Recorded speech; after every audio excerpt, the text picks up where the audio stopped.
She stood frozen in the middle of the street, her body trembling as headlights cut through the darkness like hunters closing in. Clutching a torn backpack against her chest, she whispered something too soft for anyone else to hear, half prayer, half cry for help, quickly swallowed by the noise of the city.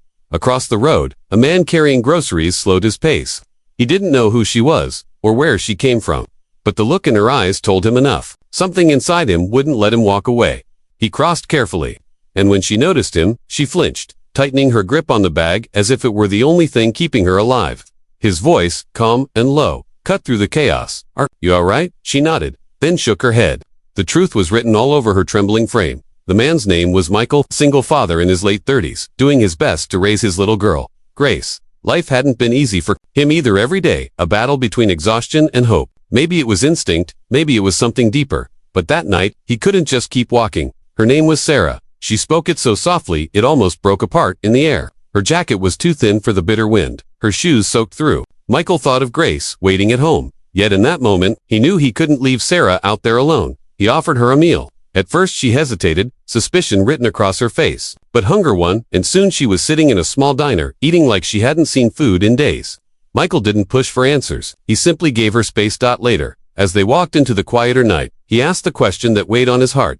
"Where will you go tonight?" Her silence told him everything. So he took a breath and said gently, "I don't know what you've been through, and you don't have to tell me, but you shouldn't be out here alone. I have a spare room, if you'd like." Fear flickered in her eyes, but his voice held no pity, only kindness. After a long pause, she gave the faintest nod. Michael drove her home to his small two-bedroom house. Grace was already asleep on the couch, the TV still glowing. Sarah stepped inside cautiously, as if expecting to be turned away. He handed her a blanket, showed her the guest room, and wished her good night. She sat on the bed, clutching her backpack, whispering to herself that maybe, just maybe, she wasn't alone anymore.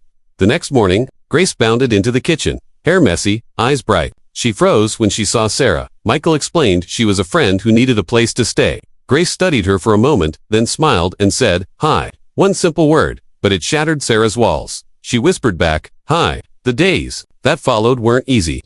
Sarah hardly spoke, keeping her backpack close, waking from nightmares that left her gasping. Michael never pushed. He knew healing couldn't be forced.